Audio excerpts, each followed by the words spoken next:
training Mhm. camp ready. Yep. Lester Martinez, baby. Viva Guatemala. Big pro box card coming up. They liking Lester, man. Yeah. They making Lester like the face of pro box, man. Well, I can see that. I can see that. He's an all action fighter, and he's charismatic. That's right. What's going on, ladies and gentlemen? It's your boy Mills from Mill City Boxing, over the high level pro boxing media, the fighters and trainers channel, and most importantly, the people's channel. We have here the one and only. Did you miss me? Bernie the Boxer. That's right. And we back at it again. We just had a whole week of boxing, man. I don't know what you tuned in on, man. From like Friday, Saturday, Sunday, man. We had a early early Saudi Arabia card. Uh, Josh Kelly got his chipped nose, man. He got the win Yeah. though. Yeah. Tough Yeah. win, right? Then you got the Yeah. Errol Spence fight, retiring at the end of the fight as well in Yeah. Australia. Where do we start, Bernie? Yeah. Well, we can build up slowly. Man, Anthony Joshua trash. Whoa, that first round gets dropped 2 times. Whipping. Anthony Joshua is trash. Now, I like him. I think he a good fella. Now, this ain't nothing personal. Nothing personal. I think he a good fella. He got the charisma, obviously, and he ain't too bad of a fighter. But man, overhyped job. Just a hype job. Just too much. They put too much on him, man. But I can see from the charismatic and the physique and the punch. He can punch a little bit. I can see why you want to. Just like hey, you see any you go down the neighborhood, you see a 6'7" fella just walking down the street or playing. You say you can be a ball player. I can do something with you. You got to. So I can see how they could gravitate to him, but Tyson Fury gonna kill that boy. Tyson Fury gonna box that man to death. Is the fight watered down now? I mean, a lot of people are talking about that. It It's being watered watered down. down. It's watered down. It's watered down on Joshua because Fury ain't really. He can't hang his head too bad. He lost two good fights to Usyk. That's it. And he went through his time and he couldn't get the Joshua fight when he needed to, you know. And so it's watered down probably in the public's eyes, but in Britain, they don't never give up on their guys. They guys can be 0 and 100. And both of them could be 0 and 100, and they still, if they ain't fought yet, they gonna 1,000 people, millions of people, the stadium gonna pack out. So I probably and it should be it's a UK fight for sure, but I still, like I say, not a bad fight. Heavyweights ain't doing nothing right now, so that's still a good little fight. And I like Fury, so I like Yeah. to see it, I guess. It seems like that era of heavyweights got to compete with one another versus some of the younger guys that are coming up, the Moseses and the. What do you think? Well, no, Do you think that yeah, passing of because the torch needs to happen eventually? that gap is like a little far because Atuma is only what like 14 fights. You know what I'm saying? And but you still got that Caballero, man. No, I mean, you ain't forgetting him. He like one of them ones. He like where was what's the other kid who was David Tua, Yep. and he was, it was like they had the Michael Grants, that was supposed to be passing the torches. So he right around in there, far as that, and he seems probably gonna be the most dominant one. But you got Atuma fighting Du Bois, right? Yeah. So they moving up fighting Dubois, and I like Dubois too. Not bad, not a bad fighter, but so no, not bad, not bad. If these guys is ready to step it up, but I don't know. I think Atuma is the brightest one, and then the fella Caballero can't get the fight with Usyk, so um, that's just the way it is. But You yeah, I even don't got know. a Moses Atama fight and Herkovich. Herkovich fighting who? Moses Atama. No, okay, wait. Who's the dude that's finna fight Dubois? The dude that's really good, right? Daniel Dubois. Shout out to his sister. She's gonna be fighting. Oh, girl from out here. Yeah. Oh, you Uh, know her. Yeah, she be training over there with Crawford and you guys as well. I wouldn't say that, but she Well, done hung not out with the training, but team a like couple of times. right. She didn't been in the gym with us. Yeah, Amelia. Yeah. Yeah. No, no, they don't have it scheduled. Okay, wait. The dude that's 13-0 that's whooping everybody. I thought he was for the WBO title because he was the interim champ or something like that. I'm The not black sure. dude from England. I know who you're talking about. I know who you're talking about. I don't I know. thought he was fighting for the title. I thought they was putting him in for the title. Getting into this super chat here. Bless up. Great weekend for boxing. Absolutely. Yeah, yeah, yeah. Fury came through. You know, I didn't get to see it. They said he didn't look that good, but Fury's not that good looking of a fighter anyway. He doesn't really look good when he fighting. He just good at what he do. But he won, so yeah, yeah. Yo, what do you think about Josh Kelly's performance? I didn't get to see it, but I read about it, and then I read the comments, and they said he won mostly all the rounds. He just got cut up a little bit, Hmm. but he won all the rounds. And you know, of course, when I read, they said that he was looking for the big fights, and like I said, I told you already. If I'm Boots, I'll be capturing that championship. I wouldn't Yeah. be worrying about the. I think he's an easier fight to make than the Ortiz because you see they got the troubles and Fundora, he's got something lined up. I don't know. So I'll be just trying to capture that. Just to get it out the way. That means I'm one step closer to undisputed. And I think it's a makeable fight, being that he's on that side with Eddie Hearn and all that. And so, it'll be a good homecoming fight for him to again as a unified champion, adding a third championship. Philadelphia come out, it's a fighting city, and yeah, that's what I would be doing if I was him. So gosh, Josh Kelly he won, and congratulations to him. Also, Shiraz fought on the card. And Didn't they look said he so looked at hot. trash. He didn't look so hot. They say he looked at trash. Now, I think Shiraz is a good fighter, but it could have been this. He coming off a great spectacular knockout. He knocked that fella out good. Berlanga. No, no, no. The other fella, he just the title defense, or when he won the title, was for the vacant title, right? Over in Yeah. was it Egypt, right? Was that in Egypt? Hmm. Yeah. Okay, so he just won a title. I was surprised he was back so soon, which is good. But maybe he took this guy lightly and didn't have enough chance to really celebrate or really and to really have a great camp. So he could have been a little both. Like I say, he just won the title. And man, that wasn't even 2 months. How long that was? May, end of May, That was in July. June, July. So that's about two No, months. my bad. That So was this May. that was Aline. May, right? Yeah. So Aline so that was May. So he had Begic. June Begic. and July. Okay, so he barely had 2 months to train. So he didn't have no time to celebrate the title win. And like I say, he probably was feeling himself too much and Hmm. not knowing who this guy was, and probably took the guy a little light and wasn't in the best of shape. So that probably a wake up call for him. But he got the victory, and that's what it is. And you know, he a decent fighter. Like you say, this guy says nothing special, but I think he's decent. And he can show that he can really turn it on, and he got some power. And he's still learning too, though. So. Well, you got Lester Martinez at 168. You tell hmm me what's the baddest fight for him? Like, what's the hardest challenge as a coach in your eyes when it comes to Lester and these guys, the champions at 168? Well, they all pretty good. They all really good, and I can't name the hardest one. Outside of what I would say Canelo, because I think he's still the best at 68. Now that Crawford's retired, but we in line for the winner, and all of them is good, really good fighters. And so Lester's still growing too as a fighter, and so that they are really good fighters. They are really good fighters as far as that. You got Pachenko's a tall, rangy boxer. You got Shiraz is a tall, rangy boxer at the same time.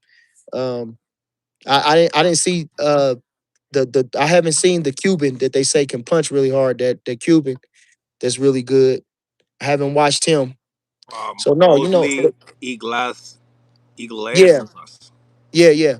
So no, but Lester, like I say, but they all right. I don't think nobody really stands above each other, far as in that situation outside of Canelo. I think they all right around that range to where they can get better and they can fight, and each one will get better. fighting each other and winning, the whoever wins. So Getting in.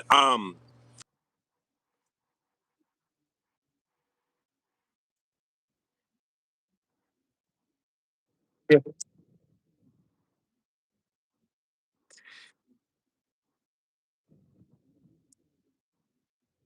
yeah,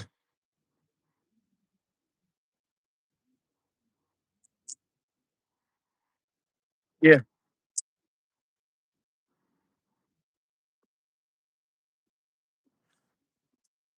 In a row, and not by a little bit, by a lot. A lot. He was supposed to be at 30. He ended up making 39. I know they switched it up to 33, but Fulton ain't doing himself no service and he seemed to have no care. You know, he seems to take it like he almost got an attitude about it, from what I seen. So I'm like it's not a big deal. And like he's annoyed that people are feeling some type of way that he missed weight. And yeah, I'm up in the mountains, so it might be lagging. It seems all right now, but the mountains. I'm in the mountains. Um, But yeah, so he doing himself, he did himself a disservice, wasted a lot of people's time and money. And the first time he got saved, he was in the States and he fought Foster and I mean, yeah, Foster and looked terrible. And this one he had plenty of time to get ready, you know. And I feel like he just I don't know where he's at in his life right now. I don't know. And it's a big fall off, because he gave the title up. He was the champion at 126. He gave the title up and then now he's just like on a free for all, and I hate to see that for Fulton because I really like Fulton. Right. Getting into the main event, um, Tszyu beats Errol Spence in a unanimous decision. What's your reaction to the fight? I like everybody else. It was a sad to watch. It was entertaining though, because uh they was fighting and Spence he was getting caught pulling out. He looked like a newborn deer out there. And so it was tough to watch. Newborn deer. And it was tough to watch. But he showed his heart and trying to compete and take the distance. And he was still trying to win. He was throwing, good punches. But all his mistakes that he do, they were just they were shown brighter. The falling over, the reaching with the left hand, the stand in the middle, getting caught with the right hand. All the things he did that he got away with when he was a little sharper, they were just magnified that night. And you know, um, I didn't think it was a money grab at first because I believe in a fighter and I believe that he had the money and he has money and the money was gonna come. But when you get in there, you don't want to take no chance because anything can happen in that ring. And so I wasn't thinking it was a money grab, but he couldn't have looked that good in sparring or nothing. Because he didn't have his legs up on him right from round one. And I also think that people don't believe it, but I believe it is that your attitude can play into what happens. Karma, God, the Lord, spiritual. He didn't show up for the press conference over the line. He constantly kind of like just dismissed Tim Zoo. And so I think those things played a factor as well. So maybe his arrogance too. Maybe he's too arrogant, didn't want to take a tune up you know, and like I say, it's a plenty of. He's a good fighter. He's a good fighter, but to not take a tune up was could have been detrimental to him. Like I say, arrogant because you're still a human being, and I think that might have hurt him not taking the tune up because at least you could see where he at. Like I say, getting in the ring for the first time, getting around, just in that ring where it's you're actually climbing the steps because it's just different. Sparring is different than the ring. When you climb the steps, it's just a different feeling, it's different atmosphere. And so I think that might have hurt him. But yeah, it was tough to watch, man. It was tough to watch. And I don't have no jokes about him. People making jokes about him and which is a sad thing in this society now, but I don't have no jokes for him. I feel If it's time to move on. But then again, maybe not. If it's not in him, then yeah, move on. If it's not in him, but it reminds me of, like I say, you watched Sugar Ray Robinson when he came back. He fought Tiger Jones, and like I said, that wasn't a good fight for him when he coming back. That wasn't probably a too big of a leap for him against a guy like Tiger Jones, and it's almost kind of remind me of that. Tim Tszyu a good fighter, Tiger Jones is a good fighter, and he's fighting a great fighter. um, Although I wouldn't put them on the same pedestal of greatness, Sugar Ray Robinson and Errol Spence, but I'm just saying took a tough fight on his way back a little too early. But like I say, he came back. Sugar Ray Robinson, got himself together, fought some more fights, and ended up winning the middleweight championship again. And so I wouldn't, if it's in him, if he could, if he could still go if it's in him. But if he in his heart and his mind is over with, then congratulations to him on a good career, and go ahead and enjoy his time, his family, and his what he accomplished in boxing. 100%. Now, as far as the combination between him and Rodney Shields, the corner talk. Obviously, he can't fight for him, right? But in the same time, do you feel like they needed some more time? Did you feel like that is the same Spence that Crawford fought? I mean, well, I think they probably needed more time, like I said.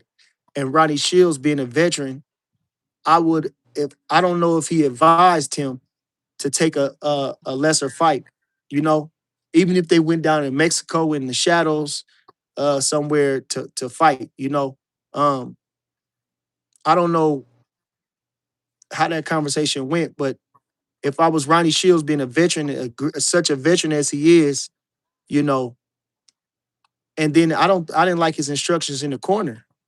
I thought he was too hyped up in the corner. I thought he was too animated in the corner instead of calm and collective, because that's how Derek James talks. Derek James is calm and collective when he talks. He's not yelling, and I feel like um, that would have helped him a little bit more, if anything. And he should have told him to use his jab. Keep using your jab.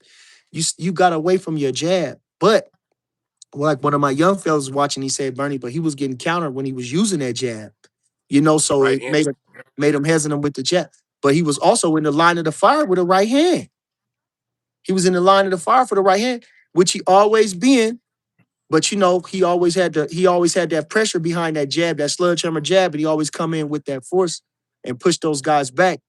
But this guy, he couldn't do that with him after a certain point. So, and he didn't have no adjustments. He couldn't even adjust to move, to his right. So that just goes to show you, like I That said, pivot was very slow. You're right. he didn't even have it. He stayed right in the line. He never he might try, and then he'll get lost and stay right there, stay right in the middle. So that just shows you, like I said, got the Bernard Hopkins, you got the Andre Wards, you know, uh, they know how to fight. After the speed is gone, after the reflexes is somewhat gone. They know how to fight. And Errol Spence had it. He was just a one way street. You know, and so all those things showed up. Now, as far as the guy that fought Crawford, now this was a guy that had high confidence, was undefeated. Had cheated death. So this is a different type of guy. Now he coming off a beating against Crawford and 3 years layoff. So nah, he was a shell. This guy was a shell of who he was when he got in this ring this time. And we Yeah, I think seen you that. said on your stories, you said he shot. Yeah, he looked his shot. Like I say, his legs look. He didn't look comfortable without throwing a punch, without getting punched. But he seemed to take the punches well. But just he looked as shaky in the shadow boxing, in the sparring. I mean, in the pads, he looked as shaky. And when he got up there, he looked as shaky. So without even getting hit, he looked as shaky. When he came out, when he galloped out, he looked as shaky. So he's obviously a shell of himself. So he's not the same Crawford. He's not the dynamic didn't change. Like I say, undefeated, mowing these guys over. He had the same disdain for Zoo that he had for Crawford. Like Crawford wasn't nothing. He was gonna do this and he the big fish and all this. He had the same in the mental capacity for that, but nah. So no, no, no. And for those, like I'm saying, the crash, I mean, if the crash would affect him, he fought really good fighters in Ugas who beat Pacquiao, regardless of what you say, and or what I say. He still beat Pacquiao, who was still of a good fighter. He still beat Danny Garcia, who was a good fighter, and he beat him rather easily though, pretty much. Besides the shakeup with Ugas, he beat him rather easily. So Oh no, Spence didn't fight Pacquiao. no, no, no. I'm saying Ugas beat Pacquiao, Oh my and bad. he Yep. beat Ugas rather easily outside of that one shakeup. And really, like he said, he thought his teeth fell out. So it really wasn't that he got Yeah. hurt. He thought his teeth fell out. So, he beat these really good fighters with ease. So like I said, it's just Crawford just exploited everything that he did. He fought the same way. I challenge anybody that, and it's just for just argument's sake and maybe for themselves. If you can go back and watch whatever you call his finest performance, and then put him in there against and watch the Crawford fight. If you tell me he was sharper and did everything else different, I mean, I'll give you $1,000. I'll give you a Who do you cash up think it here. was that guy that Hmm? he had that performance with? What performance do you think Spence had? Like They saying anything? They who would saying that be? it got to be Sean Porter, right? Nah, nah, nah. 'Cause He had trouble with Sean Porter. Sean Porter Sean Porter was trouble for everybody, but he still fought It well. was a close He fight. fought on it, yeah, because Sean Porter threw a lot of punches and he swarmed them. But he still fought well. He pulled it out with the knockdown, and he Knockdown, was yeah. it was just in a good fight. So, like I asked him, I was telling somebody else, I said they was going about if he deserved the Hall of Fame, and this I said he never been in a classic fight. That's the closest thing to a classic fight, but he was losing most of about 7, 8 rounds. So it wasn't. It was only suspenseful because Porter was winning every round. That was the Mm. most suspense. It was like, oh man, he winning every round, pretty much winning every round. So still a good fight, still a good performance of both fighters. But like I said, he hasn't really been in no memorable fights that he won. You know, I mean, I didn't go back and watch the Porter fight. I don't pull that fight up to go watch that fight, only just to make sure that Porter won won the first 6, 7 rounds. That would be the only reason why I go back and watch it. But like I said, this guy he accomplished. He won the championships, but I think it was more of a machine that they pushed him. It was more of Mm. the publicity, like I'm saying, and then him being from Dallas and him being with his connections with Al Heyman and with Yellow Beezy and all this stuff, because he wasn't doing nothing extraordinary. He wasn't doing nothing extraordinary. Crawford was the one doing all that shit that was really doing everything that dynamic. But for some odd reason, because he from the city, because whatever other reason they won night, they was just trying to put Crawford down. Crawford was really beating really good fighters. You know, he, they had them on main screen television. I mean, it just so anyway, like I said, I challenge anybody to go. It don't matter. You could be a trainer, you could be a boxingologist, you could be a casual.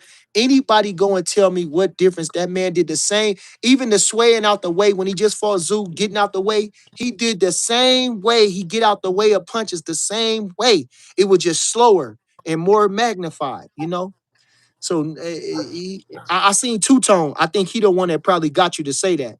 That that that that Nah, saying that nobody he got me fought to the say same that. problem. No, no, no, no, no. I'm not saying it got you to say it, but he was trending because something popped up on that he said that that's the same Crawford and da da da and saying the same Spence that fought Crawford and he's trying to shit on Crawford really.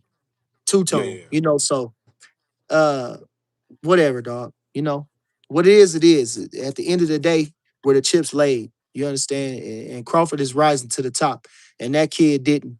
So you could talk your ass off about what it was. He was undefeated going there against Crawford, and he had really dominated everybody. So, and then he just Crawford it just made him look like nothing, which Crawford make a lot of them look like nothing. He just did the same thing with Canelo, right? They didn't give him a chance. Now he's this, now he's that. Ryan saying that he was. Tell me how he washed up. Tell me what he doing this that he washed up. Like I said, you could probably get tired of watching him because People get tired of winners. They get tired of winners. Not the way Crawford be winning though. Now everybody like that. Everybody like No, somebody no, but getting knocked out. Crawford, but see, Crawford didn't go into Crawford didn't go into fighting, so to say, nondescript opponents.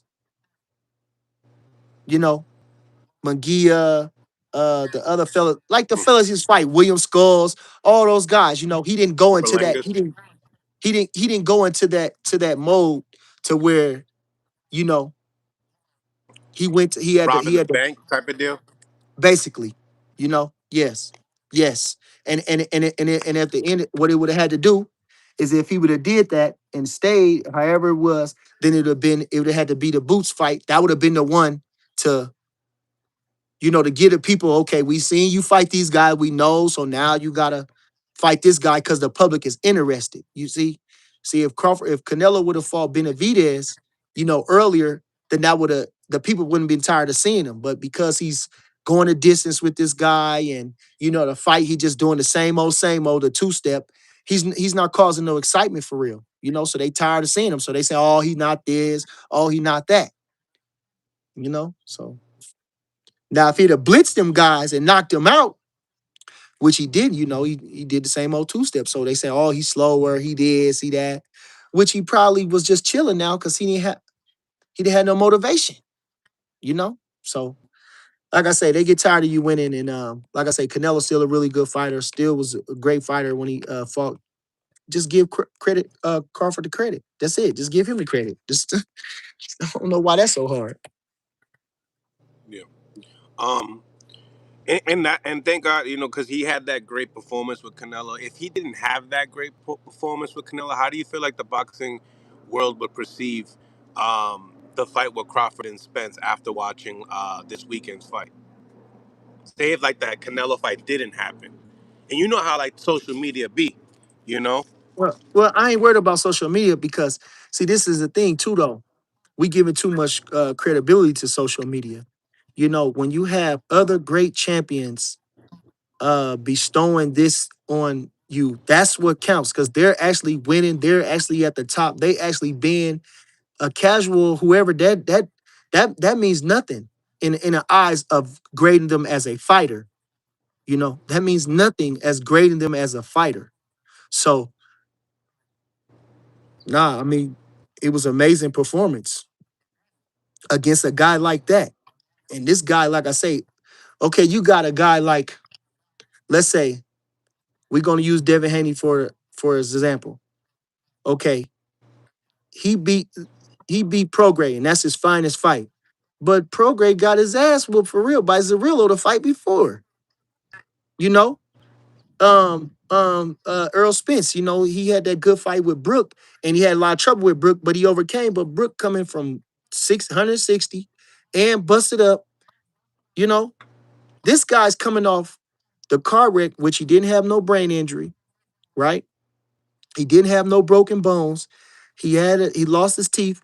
He wasn't in no real. He was blessed to come out of that to the way he He was. looked destroyed, Bernie. You seen that picture Yeah, he was of him in swollen the up. I car mean, crash? He looked destroyed, bro. yeah, but wait a minute. But we got to understand what happened. Did he have a broken pelvis? Did he have a broken Achilles? Did he have a broken elbow? Did he have a broken neck? Did he have a brain injury? Was he in a coma? No, no. So he was a little busted up and sore, yeah, as you can see. But none of those things that affect you later on, he didn't have. He didn't have that. Like I say, he didn't have no neck injury. He didn't have a brain injury. He didn't tear his elbow. He didn't tear his shoulder. None of that. He did none of that would destroy you as a fighter or could possibly hinder you as a fighter. He didn't have that. And he came back, he looked at sharp. Right, he went right in there from that to that. To Danny Garcia, to Ugas, so I'm not gonna give that. And if we talking about the fighters of today is better than the fighters of yesterday, or they this and they that. I mean, I gave you the example, Willie Pep. You had Benny Pazienza who had a broken neck. came back and fought some really good fights and won some titles. From Rhode Island, So yeah. we gotta let's put some things in perspective. But that was it. If that was the case, then there was no talk of his fans saying that they didn't want him to fight Crawford because now he wasn't the same. His fans were saying he gonna steamroll Crawford. His fans were saying he gonna beat Crawford until he got his ass whooped like that. He was so dominant they couldn't believe it. They still can't believe it. So uh it is what it is. We ain't gonna like I say, Crawford is a he did what he did, and went on to show that. And like I say, you might have said he had an off performance against Madrimov. But what he do when the chips was when the stakes was raised and everything else. He came through with flying colors, went up 2 weight classes, beat the best guy, the destroying guys that put fear in guys just standing across it from him. And so come on now. Come on now. Come on now. So we gotta just give Crawford the credit. Now, these things that's just facts. I can't make this up because I love him, because I'm with him. I can't it could be anybody that did that. But like I say, you think Earl Spence could have did that? No. He make too many mistakes. Mm. Canelo would have ate him up. And they was giving him a chance. Going up to 160. Man, please. So Crawford just dynamic. You got to give his skills. That's what makes him dynamic, his skills. It ain't where he from. Yeah, It ain't this, it's I that. was It's telling his, Breadman that too. it's his skill I was set. telling Breadman, I said, I thank God it wasn't Canelo that was fighting Spence that night because If it's they would have just, threw him it's in just. against Virgil, he would have killed him. I was gonna ask you that question. That was my next one. Yeah, He because would have Oscar De killed La him. Hoya said he wants the winner. He wants Virgil to have the winner of that fight. He would have killed him. He would have killed him. He would have killed him. He would have killed him, man. Spence, like I say, he looked terrible out there. But he showed a lot of guts. He showed a lot of guts. And like he said in an interview, like he said, where the post, he said, I'm doing stuff that people don't do, taking a chance. And that's commendable and all, but you got to be a little smarter. So I think the people would have came out for him against a lesser fighter anyway because they wanted to see him return. He didn't have to fight a tough fight like that. So if it was for the money, he still would have got some millions going in the fight no matter what because you're still a big draw, still really popular, and you losing to a great fighter. And people love a comeback story. So I think he could have still fought, and made some good money fighting a lesser fighter. His arrogance might have played a part. His ego might have hurt him in this situation. Mm. Uncle Tim, thank you for the 5 piece. People quick to trash Crawford's resume after this fight. I feel like if Crawford was to beat Boots, there's nothing to say, and he would be undeniable. But then, like I said, like Crawford said, if he beats Boots, you're gonna say he was a young pup. So he ain't gonna get no credit. He ain't gonna get no credit no matter how you slice it. It's just he not gonna get no credit. You just ain't gonna to the ones that don't want to give him the credit. But like I say, we talking about people who really don't know nothing about no boxing, have never fought, don't know how to assess a fighter or anything. When you got the greats that's stamping Crawford, that's what count. That's what count. Floyd just don't give everybody no flowers. Andre Ward just don't give everybody no flowers the way they do. Usyk, all the greats, that's the legends of today. I mean, even his peers. You got, like I say, you got Shakur, super talented. I mean, the young people around the world. This man started a real trend of switching, and they said that in one of his fights. I think he was fighting Lundy or he was fighting Derry Jean or something. And they said, I think the younger they're gonna start doing it. So now everybody's switching. Crawford is a trendsetter, the undisputed trendsetter. So now we going outside of box. Undisputed trendsetter. That's dope. I'm just this is true story. So switching, he's made these things, he's grown this, so he's touched people, touching the boxing world in a different way to where he's influencing them. And that's the mark of a great, that's the mark of a leader, that's the mark of a champion. So I mean, every which way Crawford he's touched. And like I say, if you're talking about you're not a draw, then why he's everywhere now? Why is he everywhere now? Mm. If he was never that, never where. Bevo didn't get all that when he beat Canelo. He didn't go everywhere. He didn't get so much praise and so much they put him on the face of this and cover that, and he didn't get those endorsements and all those different things. He did, so I mean, even Tarver, when he beat Jones, he didn't get oh the anointment he didn't get that. So I mean, it's just it is what it is, but these guys are two different lanes. He did what he did, and Crawford did what he did. You can't take it away. And if you, like I said, if we go back and do research on their resumes, like I said, you got to find out where these guys was at. You got to find out where these guys was at and how they was perceived, because it's hard to be a mainstream boxer. It's hard to do that. Some people still don't know who Crawford is. It took Floyd so long, and only because of his outside of the ring exploits, to get like that. But Andre Ward is a great champion. But everybody, if I ask the average person, you know who Andre Ward is, they're gonna say no. If I ask them, do you know who Bernard Hopkins is, they're gonna say no. You know, if I ask them Mike Tyson, because of his outside exploits. So it's hard to be a mainstream boxer. Even Shakur, he's growing right now. But if I ask the average person, who is that? They're gonna say, who? I don't know who that is. You know. So even Yeah, but Devin if you Haney, ask all about of them. Tank, it's different. Now you asking about Tank, yeah. You asking about, and even then, Tank, I don't know. I don't know. I don't know. I don't know. I think the hip hop community put him up there. I think the hip hop community blew him up because it became an event when he fight.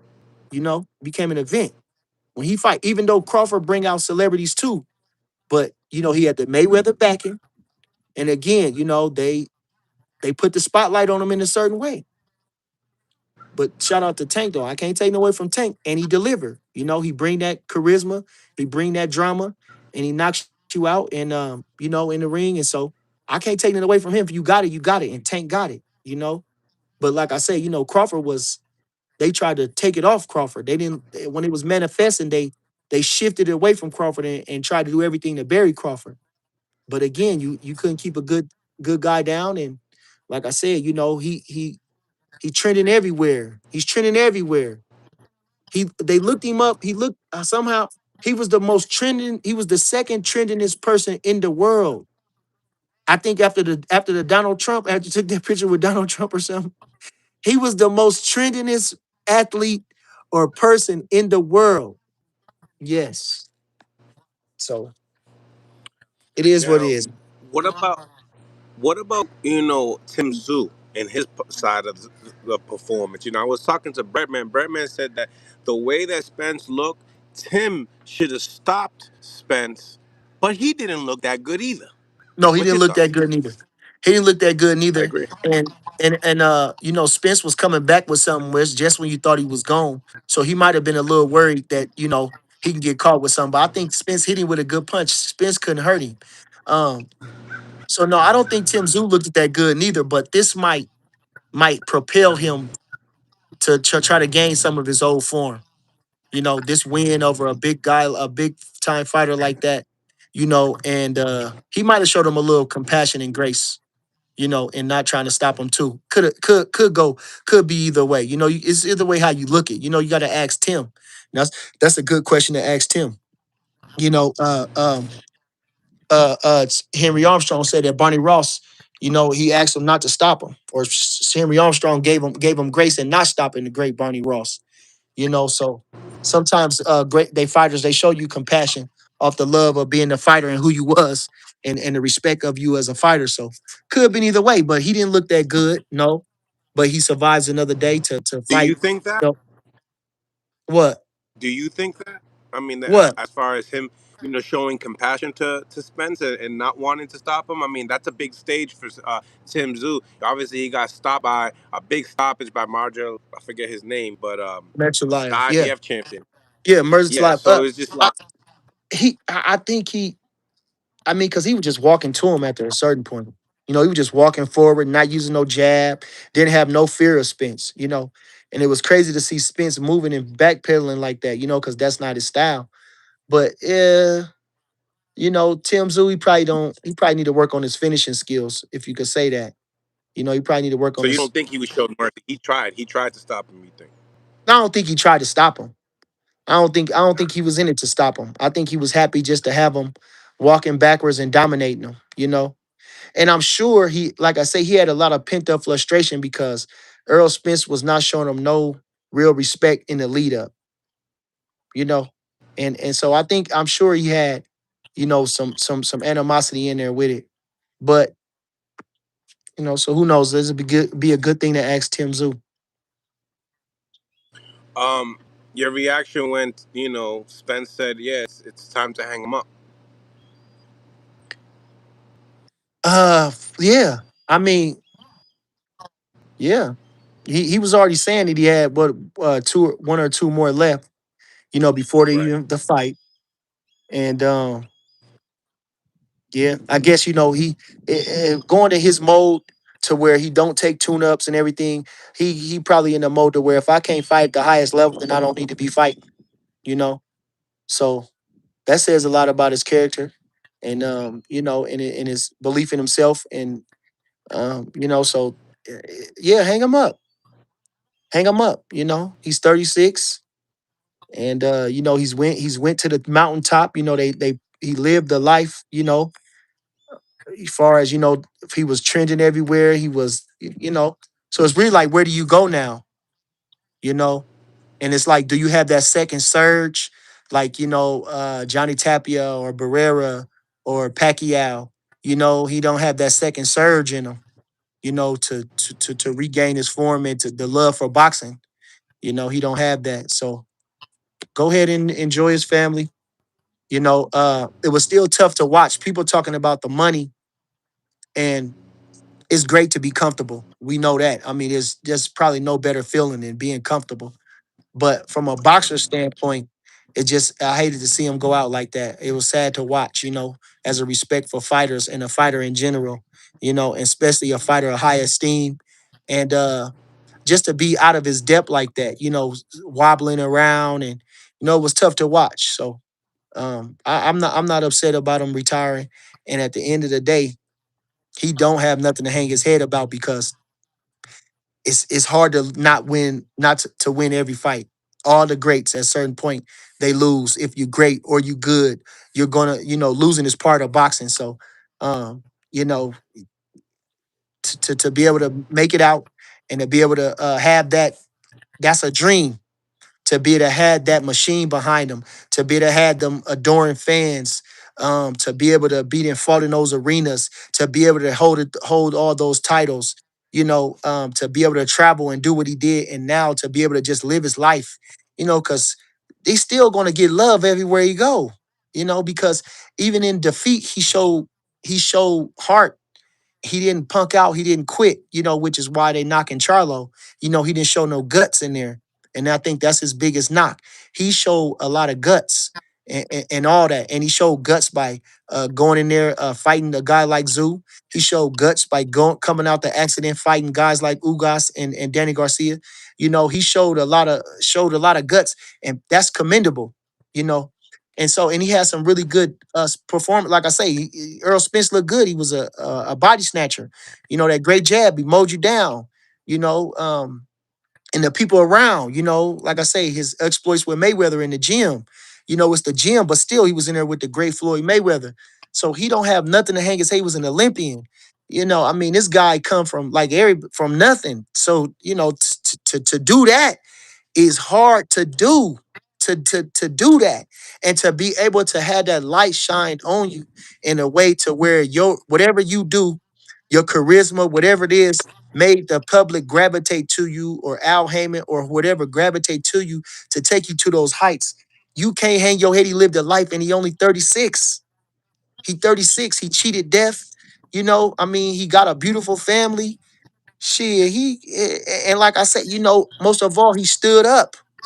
You can't take nothing away from a man that stood up. That's at the end of the day, he stood up, win, lose, or draw, he stood up. So, he had nothing to hang his head about. Nothing, nothing, nothing. And people are gonna talk no matter what.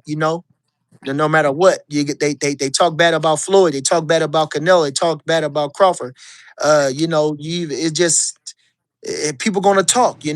People gonna talk. People gonna so he living life right now, and then he had a chance to get back in that ring, man. That he had tested himself to see what it's like. He didn't want to go out a loser. In the way he lost to Crawford, he wanted to give it another try. So you got to pat him on his back and give him his credit, and he moves on. Congratulations to him. You know, I wish him the best. You know, doubling down on what you said earlier about when you was talking about some of the greats. Sometimes they lose their legs. They know how to adjust, right?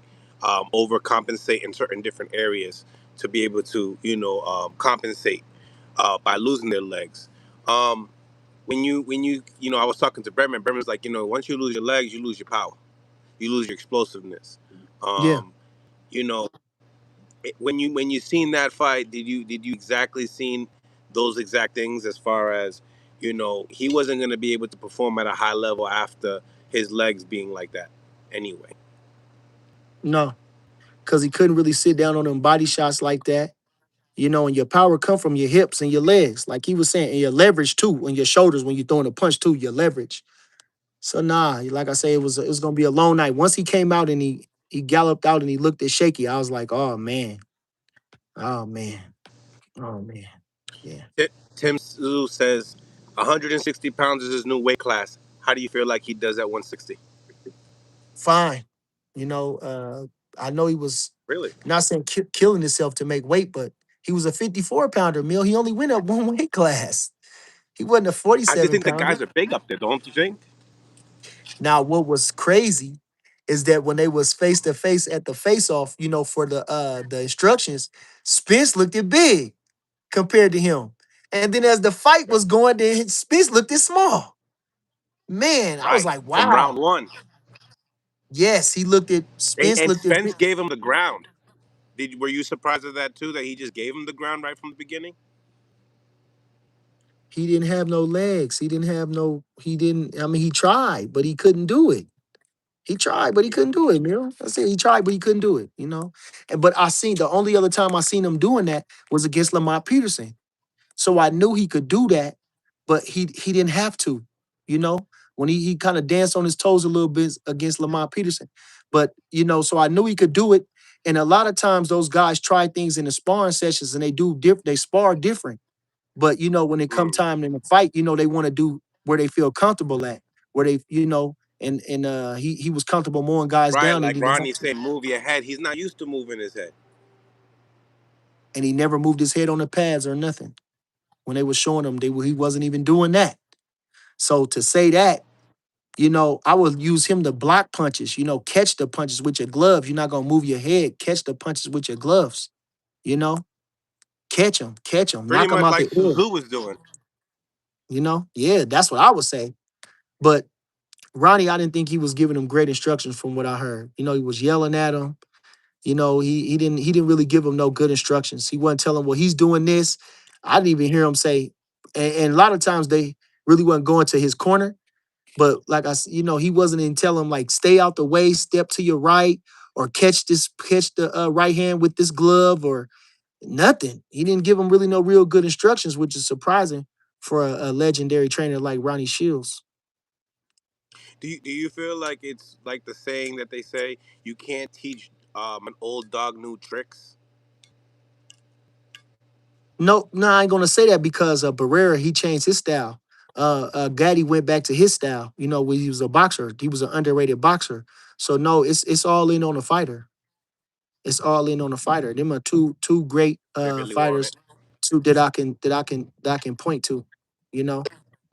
Now I want to address this guy's comments. And it's people like you that just they're sad and pathetic and try to find. You don't come here for positivity. You come here to try to weave through every word and try to say something negative. He said when his boots, you talk bad about the gym. Now since Bud beat Spence, you want to talk about Spence gym fights. No. I said in the things that he has to be proud of in his boxing. That's what I'm talking about. And Boots ain't beat on no Mayweather or had no legendary gym fights with no greats. Since you want to talk about that, since you want to say that, we're talking about Floyd Mayweather, whether it's in a sparring session, whether or not, it's still Floyd Mayweather in front of him. And he had a good session with him that people talk about and that it resounded around the boxing community. Boots don't have that. So I'm not saying that. I'm saying about for him to the exploits that he enjoyed in the ring in boxing. Okay. So like I say, so Boots don't have no sparring sessions with Floyd. Boots don't have no sparring sessions with who? Who is they? Since you want, who is they? Who is it? Who? What legendary guys or whoever that Boots jumped on? Cause we didn't hear it about Canelo. We didn't hear about that. We didn't. Nobody come out and said that. And everything is getting leaked. Not nothing. Not one thing. So you know what I'm saying? It's just like people like you just trying to always trying to find some try to negativity or try to read between the words and listen first, you bum. Listen. Listen to try to understand. You bum. Were you able to see the interview with Crawford and Akin Barak? Mill, move your head. Oh, what you Oh, doing?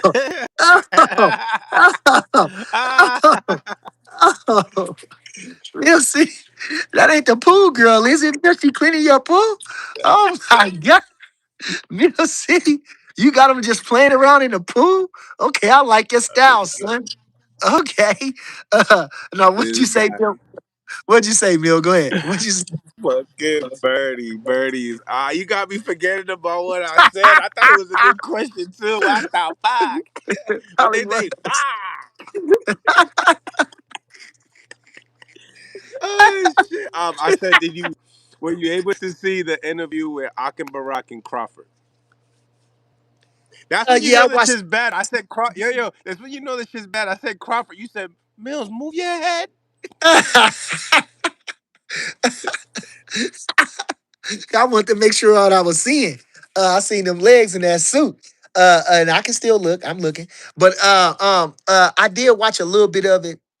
And like I said, I was who was I talking to? I forgot who I was. Might have been you.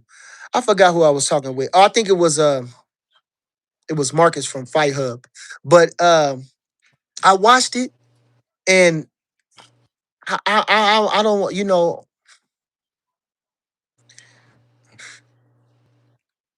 I don't I think Crawford answered everything well, and I'm just gonna leave it at that.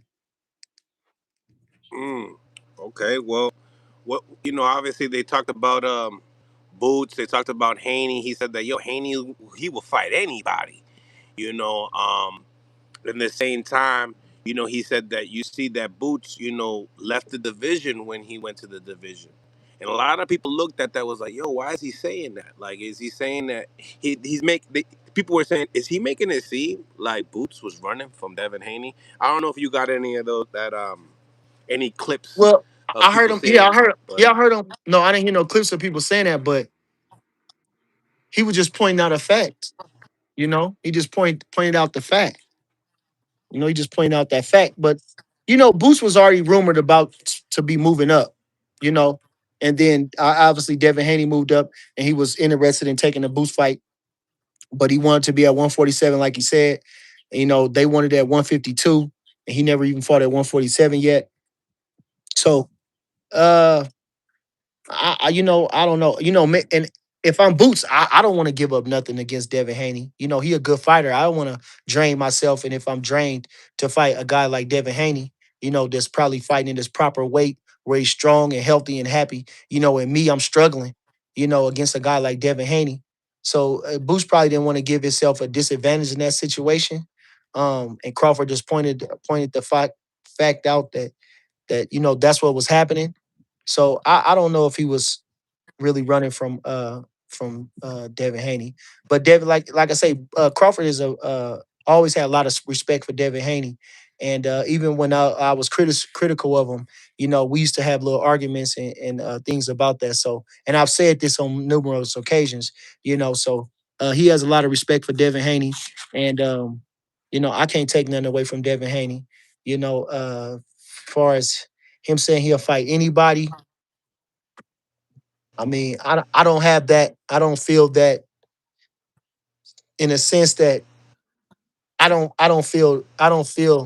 I don't think he's afraid, but I don't feel like he has that mentality, so to speak, because just like I say with the Shakur fight, I mean, okay, we gonna okay if you gonna I don't care if you get a purse bid. If you go up and they give you more money, so what? We still gonna fight. You know, if that's how you had to handle it, how can I be mad at another man for getting the money? I'm still gonna get whatever I'm getting. If you need more money to get in the ring with me, which is understandable because Devin Haney is a threat. He's a good fighter. So we want to make sure that, you know, I'm everything is all my bases covered, right? Financially, I'm covered. Physically, mentally, emotionally, I'm covered going in the ring because this ain't no slouch fight. This is a huge fight. So you can't. Like I say, I wouldn't knock a man for that. But once that happened, he moved up. But you know, to his credit, he did say he would fight him at 144. You know, when they said they wouldn't. So I don't know. I'm on the fence about that. It's all in your perception, you know. Um, but I don't have nothing bad about Devin Haney. You know, I don't have no bad about him. You know, I can't say nothing bad about him. You know, if he's obviously gonna fight Keyshawn. He did say he'll fight Shakur. He wanted to fight Boots for what it was, and so he can probably take that moniker. I won't. I won't say yes or no. I just want to see the fights. You know. Right, right, 100%. And obviously, Devin Haney signs a multi deal with the Zone. Uh, Obviously, we know that Shakur went Zuffa route, and then mhm, obviously we just seen that today the president mentioned that the purse bid is going to be dragged out till Thursday instead of today. Today was the deadline. mhm, Um, mhm, then we got to see also Keyshawn Davis do a live stream on Instagram yesterday as well. So there's a lot to mhm, unpack there as well. I mean, what do you mhm. think about Devin Haney signing that multi fight deal on the Zone? Hey, do what you got to do to secure your legacy and secure your family. You know, your legacy is in your family. You know, so do what you got to do secure for you. Like I said, it's nothing like comfortability. There's nothing like comfortability. You know, and again, you know, where we can say everything we want to say, but the true fact of the matter is, he is the world's champion, you know? And people's opinion is people's opinion. He is an undisputed world champion. He did gain that fame. He was, if nothing else, he was the lightweight champion of the world. You know, of course, he won the junior middleweight title. He won the welterweight title. You know, and actually, I'm reading this book on the lightweights, and this guy Jerry Schuster or something, he breaks it down about the alphabet. It's an older book, but he breaks it down about the alphabets and how just how they kind of tank boxing. But it is what it is, you know. So for whatever it was, he won three different world recognized world titles in three different weight classes. And like I'm saying, I've just put myself in it. I didn't win shit, and I wanted to win. Just I would have been happy to win an NABO title. So we saying just a good boxer. I ain't even gonna say just a good boxer getting in the game to have a career to even get for the to reach the NABO title or anything like that, let alone three world titles to be an undisputed champion. And like I say, Cambosos, we can give him for what he wants, but Cambosos was a good fighter. Like I say, he fought Mickey Bay, who was a really good fighter to on his way up, you know, and he passed that test. You know, then I say he beat Tiafimo, who was super high at the time, and you know, he won the fight. Regardless of it, so you know, for that short time, George Cambosos was the guy. You know, he was at a high level for that short time. Now, maybe after that, you know, but at the time, he was that high level. So, Devin Haney don't got, you know, it's right now, it's the money, you know, however they want to slice it. Whether you can say the dollar ain't worth what it was, but we gonna transfer them dollars over to whatever it's gonna make to keep this seat comfortable, you know. And so like I say, he's accomplished. So what I'm saying, he's accomplished a lot already, and so now why not secure, you know, your family's future? Can't knock that. You know, in that interview as well with Crawford, he said, they asked him about Keyshawn and Devin Haney, and then Yeah. obviously, he said Devin Haney is a hard fight for anybody. Yeah. And in the same token, he says that it's going to take a special fighter to beat him, and it's going to also take a special fighter to beat Keyshawn Davis. He Uh-huh. has it at 50-50. Lots of people saying, hey, that's Keyshawn Davis's his boy. That's why he said it's a 50-50. Some people believe not. He's being genuine. What do you think? Crawford only genuine. That's the only way Crawford know how. Crawford is a real guy, so he's only being genuine. Devin Haney is a tough fight, and like you said, Keyshawn is a special fighter. We've seen that. We've seen that outside of the mental aspects, however they want to say that. Which and when he get in that ring, you see he covers all the bases. So yeah, so we not gonna dismiss Keyshawn, his skills and his ability. And like I say, Devin, you can't dismiss him. Like I said, he's a veteran now in the sense that he's went through all these different adversities. I said it again, they built him up. He fought Jojo Diaz, who was a world champion in Olympia. He fought Linares, who was a world champion a couple times. He fought Lomachenko, who was a whirlwind type of fighter and a couple division champion Olympian. He fought uh uh um who else he fought? Like I say, he fought the Moran kid that was on his way up. That was a good puncher.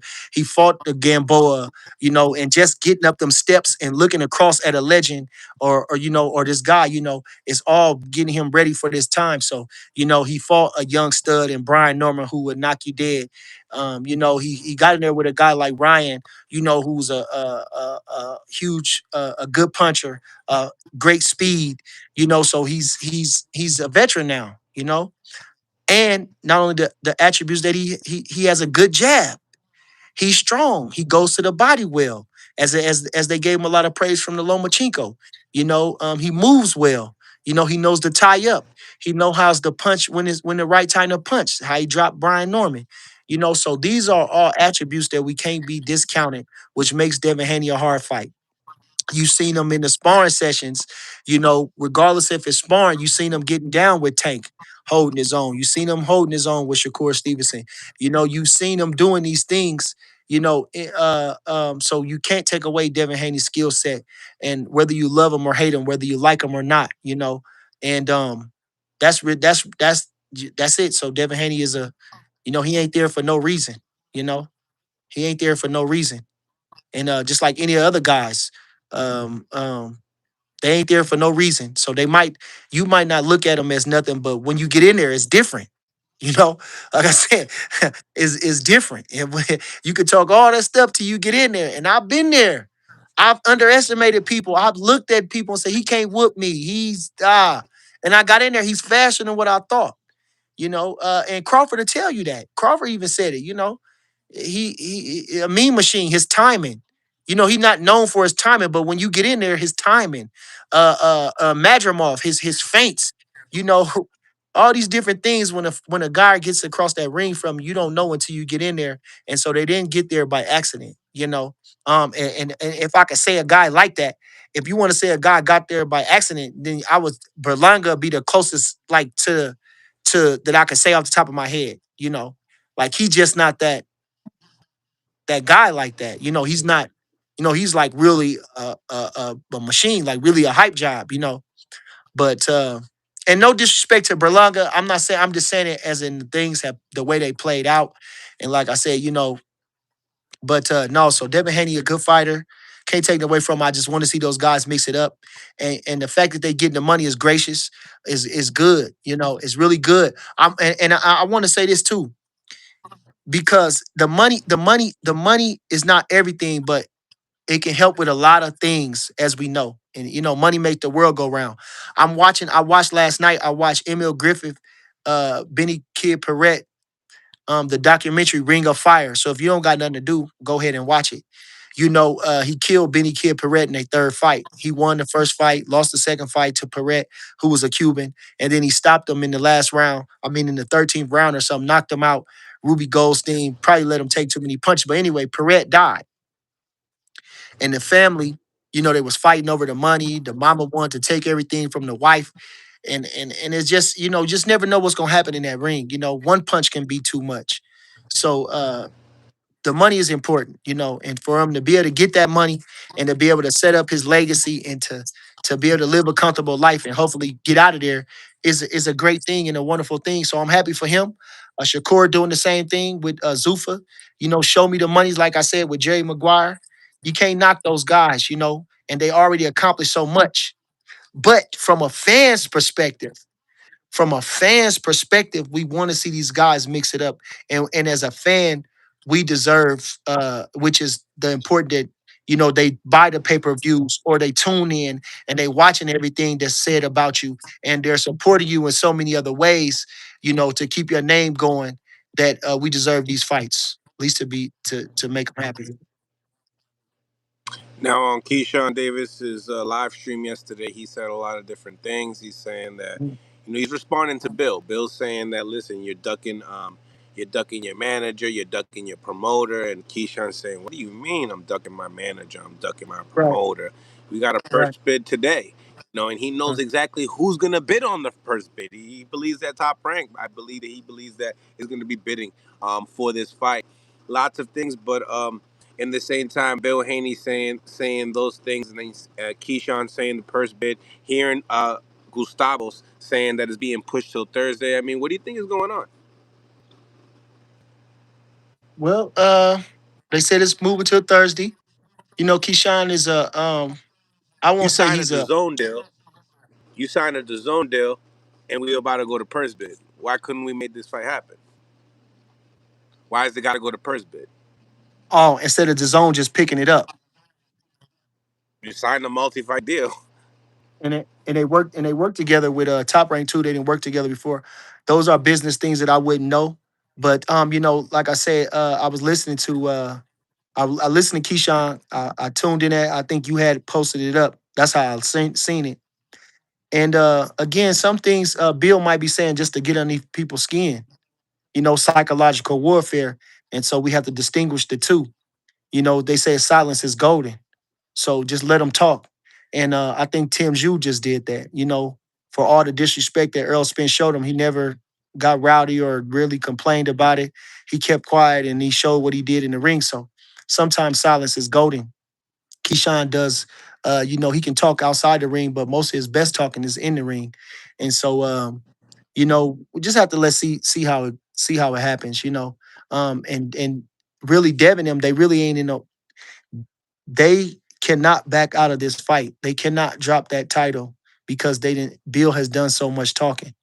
So he's really in a rocking. He can't. There's nowhere to go but Keyshawn. He can't drop the title to fight Shakur. He's almost damn near got to fight Keyshawn now. The way it's looking from the outside. Like I say, he's saying he's missing. He's not answering the phone. He's ducking the managers. He's Why doing do you this say that? Why can't he not pivot to Shakur? Why do you say that? because I think Bill said he's not giving up the title. I think he said he was not going to give up the title. And then when you saying that the mandatory there, if you're not giving up the title when you're mandated to fight Keyshawn, and then you're steady taunting Keyshawn, it's like there's nowhere to go. You know, there's nowhere to go. Far as that, there's nowhere to go. And Shakur not saying much. Shakur said I would fight him, and I agree verbally, but there's nothing going on with that. So it's just like you really can't go nowhere. And I think as much as I think the public really want to see Keyshawn versus Devin more than they want to see it against Shakur for real. I think the public really wants to Mm. see that fight a lot more. And I was talking to somebody and I was saying, I think I was just talking to boxing. And I was saying, if Shakur is gonna let him get the fight, then I wouldn't even be talking about it anymore. I'll be shutting all the conversations down and until if they decide. I'm just sitting in the wings. I don't want to talk about nothing else. I'm willing to fight Devin Haney. If him in the negotiations, Shakur and Keyshawn don't go, I'm willing to step in and step up to the challenge. And fight him. But other than that, it's all on Keyshawn right now. I'm looking for something else. Until they resolve their conflict. But so that way we ain't even talking about Shakur and Devin no more. We just talking about Keyshawn and Devin. You know. Right. So. Right. Now, if they go with the purse bid, it'll be in Top Rank. Gets the purse bid and wins the purse bid. I mean, that would ultimately look at Keyshawn as the A side, no? Because it's a top rank. It would be a top rank fight. Yeah, but Devin Haney the champion, But Devin got the and title. Yeah. that's what I'm saying. So I don't know. It don't make it should be a co-promotion. It should be a co-promotion. Top Devin rank Haney versus and Top Rank top rank promotion. versus the zone. You get your what we're gonna have four main fights or four. You get your four and I get Yeah. my four. Let's make the best. Let's do the best for boxing. Let's do the best for boxing. You get your best and I'm gonna get my best. Let's make this a great card for boxing. Like I said, I looked at some of them old fight cards, and like I'm saying, you seeing banging fights that could either one of them could switch. This one could be main event. Any the way you could change them, interchange them. They could all be main events. That's what the boxing public needs. And whether you the last, the first, the middle, you still getting that publicity. Because if let's just say it's you got Shakur and Tank, you got Devin and Keyshawn, you got Schofield and Abdullah Mason. Man, any one of them fights, whoever fighting first, the crowd gonna be there. Any Mm. one of them fights, if whoever fight first, the crowd is gonna be there. It ain't gonna be empty. You understand? So the crowd is gonna be there from, you know what I mean? So if you fight the first, you fight the second, you fight the main, the crowd is gonna be there. Everybody's excited. You don't want to miss nothing. You know, like I said, if you got Abdullah Mason, I mean you got and fighting Kid Austin, they first. The crowd gonna be there. Yeah. And the crowd's gonna be there. And then now we promoting this. You got Tank and Shakur. You got Devin and this other and Keyshawn. And then you got man, the crowd's gonna be there. So it ain't about whether I'm fighting first or who fight. I just want to be a part of the event. The event is so epic that I want to be a part of the event. And if you look on old fight posters, you see this guy fought on the same day as him, like legendary shit, like legends.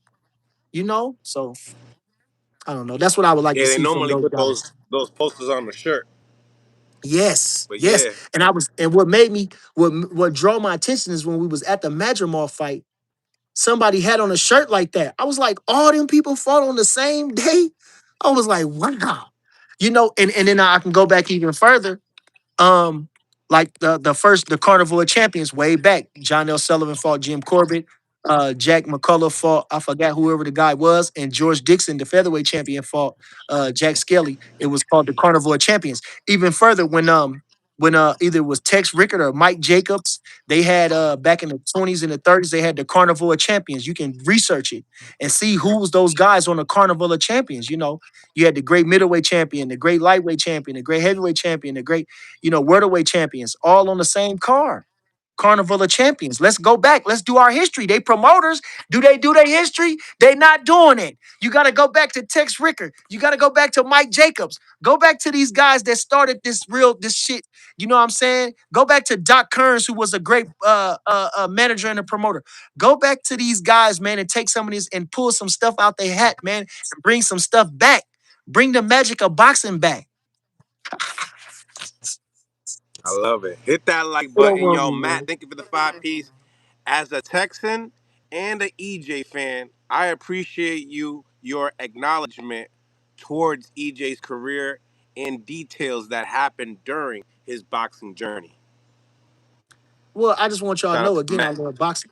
I love boxing. I respect fighters. So, like I say, I might have been a little critical, but most of my critical is not about their boxing for real. It's more about the stuff outside of boxing. Most of my criticism comes from that, not necessarily about their boxing. It's not necessarily about their boxing. It's more critical about other stuff. So I respect boxers, man. I love boxers, and I feel for fighters. And so, no, I like I say, I'm a fan of boxing. Uncle Tim, thank you for the 5 piece. Bernie, when you heard about people saying Boots is just as good as Bud, when you seen him in person, what did you see and what did you think? Because Boots is talented. Very talented, but not like Bud. Not like Bud. Where he gonna go when all that dazzling speed go? I'm just asking a question. I'm just saying, where he gonna go when all that dazzling speed gets out the way? Where he gonna go? How he gonna last? You know what he's gonna do to prolong his career when all those things dissipate. You know, that's all I'm saying. Crawford just a smarter fighter, a more craftier fighter.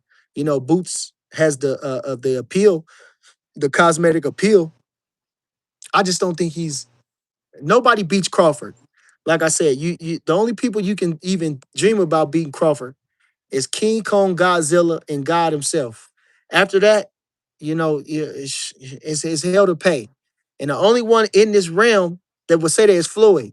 It'd be Floyd, and that's it. And that's a great achievement on both of them. You know, for Floyd, you know, because he's still a human, and for Crawford, for both of them to be mentioned in the same breath of each other, that's it. You know, so that other than that, nobody beats Crawford because of, like I say, his jab, his technical ability, his way he adjusts, his body punching, his punch placement, you know, his ring savviness where he moves around the ring.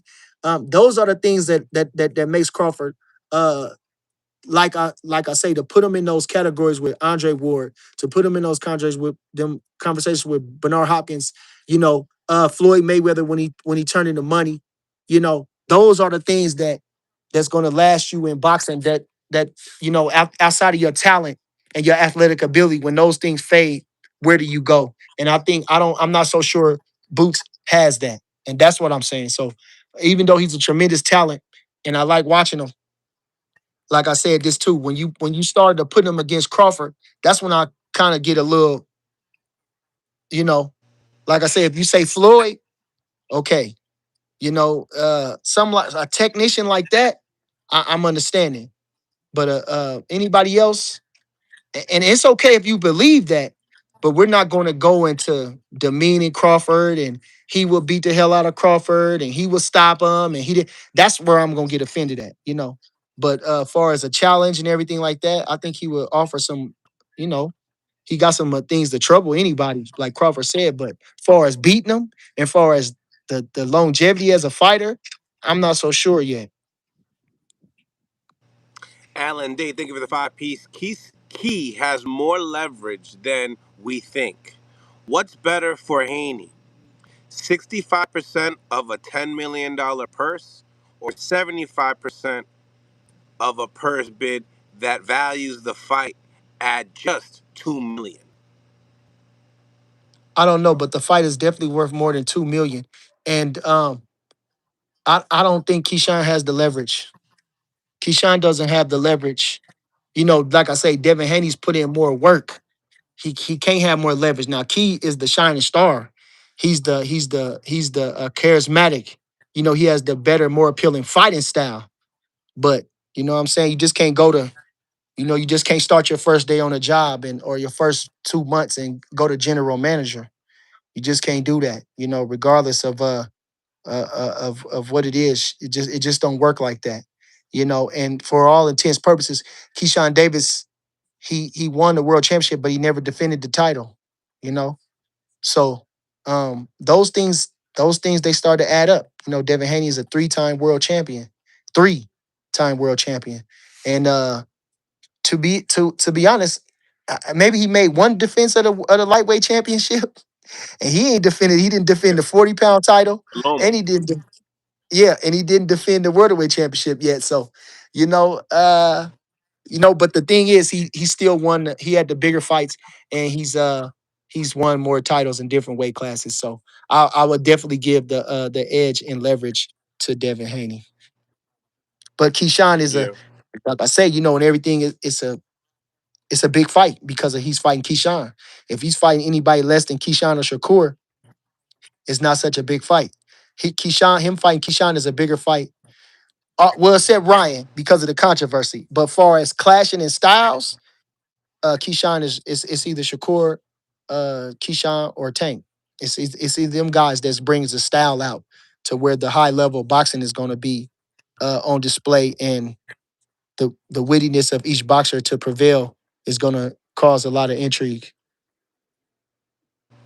You know, on Twitter, Brian Norman Jr. went out and saying none of these guys want to fight. In that tweet, you had Tiger Johnson putting the eyes emoji, and then they said, "Hey, let's make it happen." What do you think about that matchup? Match up with what? Oh, Tiger and Brian Norman? Yep. Well, let's do it. Well, let's do it then. Let's do it. Let's do it. You know, Let's do it. Tigers Let's with do it. Bomac now, right? Definitely. Yeah, definitely. Let's do it. Let's do it. That's a good fight. What Let's do it. That's a good fight. But Brian stylistically, what Norman, do you think the fight looks like? Tiger gonna one to him to death. Tiger gonna one to him to death. One, We know two. Brian Norman 1-2 right down the pipe. He gonna one to him to Yep. death and move on him. And Brian Norman, he don't really do well with movers. And his biggest punch is the left hook. I don't think he's changed much. He probably can't change him. He just good at what he do. And so it's a good fight. It'll be a good fight for Tiger. You know, to if he can get past him, and then he's fighting a former world champion and a hard puncher, and so it'd be good. It'd be good. It'd be good fight for Tiger. It'd be good You fight got for a Tiger. basketball court inside there? In the garage, I'm in the garage now. If I'm Brian Norman, I'm going for the other kid over there that got the pyro. I'm going for him Yeah, being Paro. because Paro ain't hitting no nothing right. I mean, like ain't nobody really looking at Paro. You know, ain't nobody really looking at Paro. They all right amongst themselves, which is the top guys. Is like I say, you got Ryan fighting Conor Ben. Paro nowhere in the realm. You got Rolly fighting Tio. So Paro left out. If I'm Brian Norman, I'm going for that. Paro's a good fighter, two-time world champion, two-division world champion. I'm going for Paro. If I'm going for Paro as a former world champion, I'm going for Paro. I'm trying to get me in there with Paro. I don't want to fight a prospect or a contender like Tiger. You know, no, I'm going for Paro. If I'm gonna go, I'm gonna go for the gusto. You know what I'm saying? And he over there kind of left hanging out. I'm going for Paro, and he ain't no easy fight, but I'm going for Paro. Yeah, people in the comments saying if Norman gets outboxed by Paro, what's next for bro? Oh, he might be gatekeeper status. Mm, Mm, not the gatekeeper. yeah, the gatekeeper. Brian Norman. He okay, but ain't no special effects to Brian Norman. He ain't stepping over, hitting you with double hooks. He ain't like I say, he threw that long left hook, which ain't easy to do. But we talking about his levels to this boxing stuff, and he's not reading into that level. So if I'm him, I'm going for Paro. Then that'll be make him a two-time world champion, and then he's in the mix because whoever wants to become undisputed, he's in the mix. Somebody else want another title. Or he can keep making good money over there in Europe against those UK guys. Either way, I'm going for the title if I'm Brian Norman. I'd rather go for the title than Tiger. Shout out to the 300 people on the live. Make sure you hit that like button, double tap the screen if you guys are on mobile devices. Alan Day, thank you for the two-piece. Richardson beats Tiger and Norman Jr. Best jab in boxing. What's your thoughts? I don't know how much Richard Hitchson believe in himself. And Mhm. Richard Hitchson, Richard Hitchens, he ain't making no exciting fights. He ain't looking exciting. I mean, he getting the job done, but he ain't looking exciting. You know, Devin Haney not exciting, but he got a swag. People like that. Cosmetic. He got his dad that talks for him, and and yeah. But so but Richard don't got none of that. Richard don't got none of that. And sometimes I think he over talks. He talks too much about stuff that don't really matter. You know what I'm saying? Even though I like the way he talk and he's articulate, but I don't think it's helping him in the boxing. And so I don't know. I mean, Richard Hitchens is I don't know where he I don't know. I don't know where he goes. I don't know. And he was Yeah. Zuffa. And I don't know if they would. See, I think for the bigger stars at Zuffa, they're going to reach outside of their community to make the fights because Yeah, they have to. But for a right. guy like Richard Hitchens, nah. Like I say, he didn't look that good last night from what I've been told, and so they're going to keep him with guys like that, you know. And I don't know how long he's going to last if he can't put in no dominant performances. Yeah, Hammerhead signed to Zuffa. You know, he made a little video for Zuffa. He was sleeping. He's like, "Yo, man, we're about to go to sleep with this Richardson Hitchens fight." He's also a welterweight. He's been dying for the Richardson Hitchens fight. So there's already people calling him out in the actual Zuffa stable itself. Yeah. He also has Keyshawn Davis beating Devin Haney. hmm hmm Uh, Which ain't but going to be yeah, easy, man. It ain't going to be easy, but no, that's not going to be easy. That's a good fight. That's a really good fight. You know, Keyshawn, he's lacking the experience at the top level like that, and that's probably his biggest deficit. But uh, you know, yeah, Richard Hitchens is. I hate to see him go from this level of fighters and then now to these level of fighters. You know, because I thought Antoine Russell. They still forget Antoine Russell. Antoine Russell gonna glow you up. You get in there and beat Antoine Russell, that's gonna put you on a different level, man. Especially as an American, that's gonna put you on a different level, man. That's gonna put you on a different level. And I don't know. I don't know what they're doing. I don't know what they're doing. I don't like I say, the money is good, but once you got the money, it's like, where do you go for real? Like it's only the money is good, but you can only buy so much nonsense. And the comfortability knowing that you got the money, that's great. But sitting around holding your money, what does that do for you? Do you understand what I'm trying to say? I mean, life is about motion. Everything is about motion. And like I say, your money could be working for you. So that means you ain't got to worry about a price tag or you ain't got to worry about this and that. But for you, what more? And like I say, is Hammerhands gonna really move the needle, or would an Antoine Russell move the needle? You know, stuff like that. And it's just at 47. And if you talking like that, I mean, it's just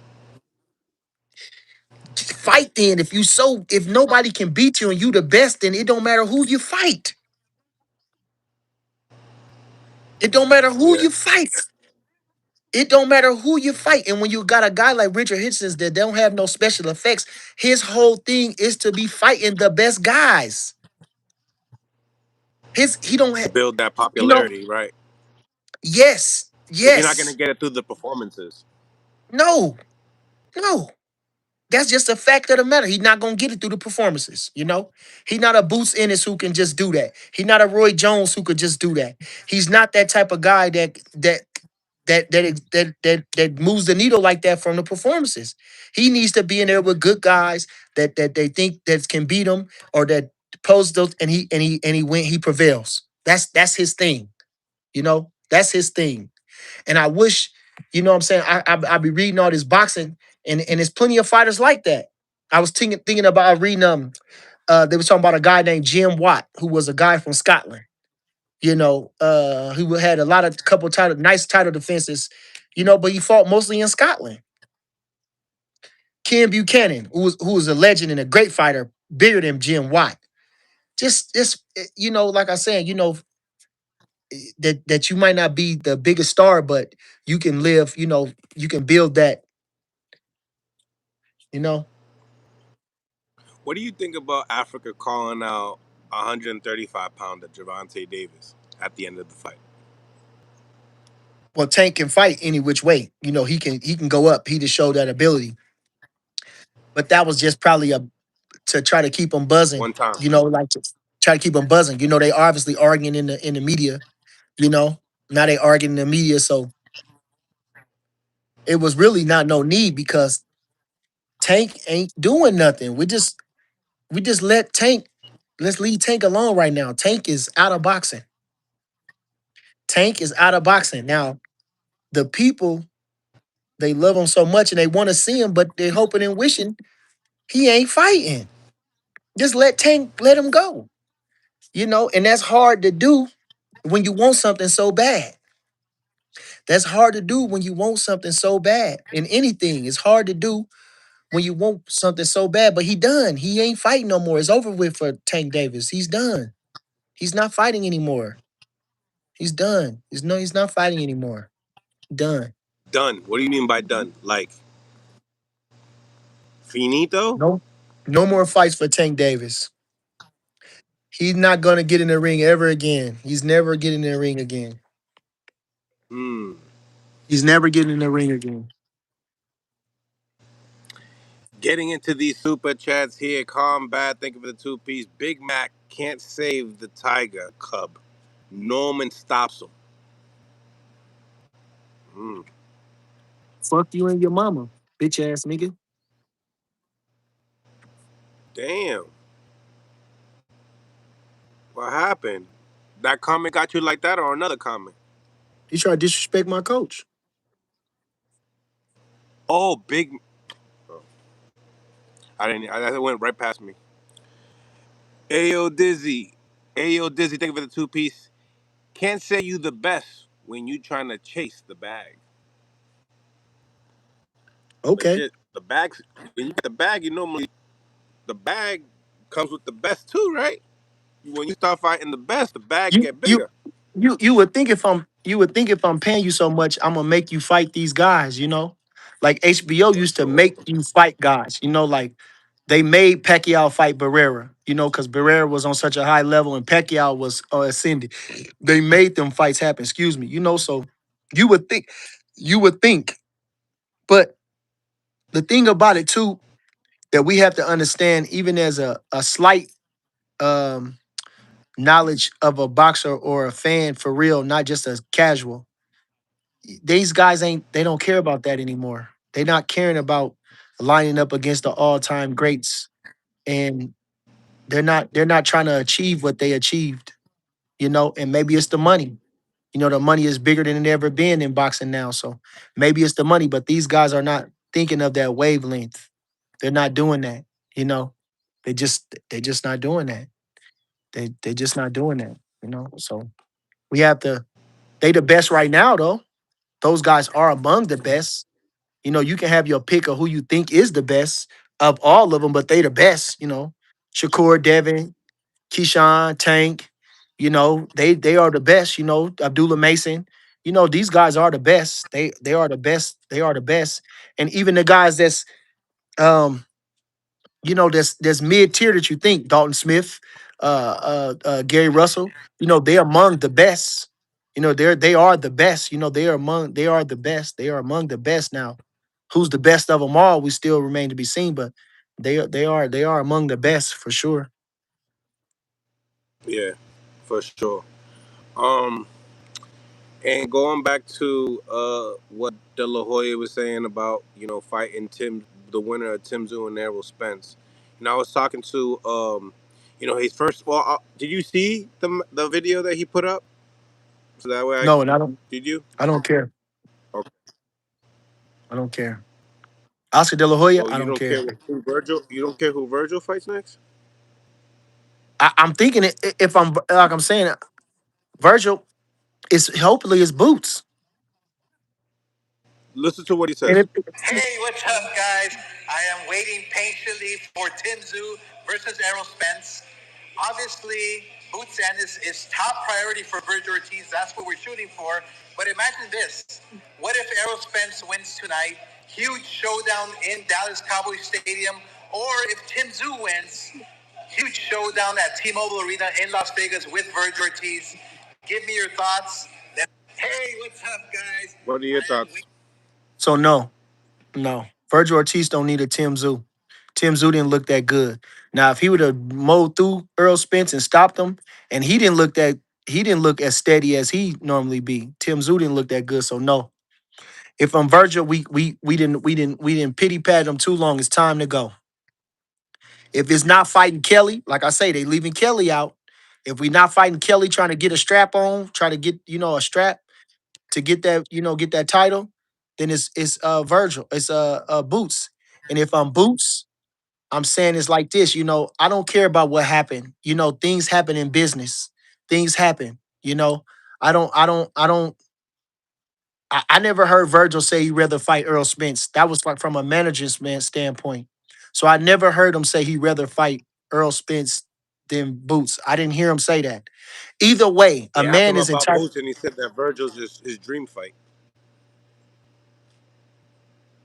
That's what Boots In that said. same, in that same, no, in that same sentence, when a reporter asked Virgil Ortiz after he knocked out Erickson Lubin, he said that Uh-huh. they asked him about the Boots fight. He said that, well, to be honest though, Virgil Ortiz is my, Errol Spence is my dream fight.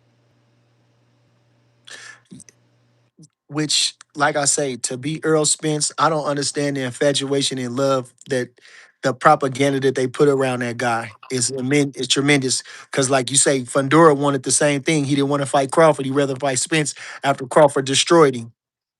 So, whatever magical aura that Earl Spence had, like I said, he's grateful for that to have that. Nobody, that's hard to get. Um, but again, minds change. Okay, minds change. And so now, what is we gonna do? If Virgil they talking about they want to boost, then let's do it. If I'm Boots, okay, he changed his mind. Let's fight because he still needs that fight. He got a lot of show and prove still. He's buzzing right now, but he got a lot of show and prove still. He got a lot of show and prove still. You know, and that's gonna get him to that. And Combat.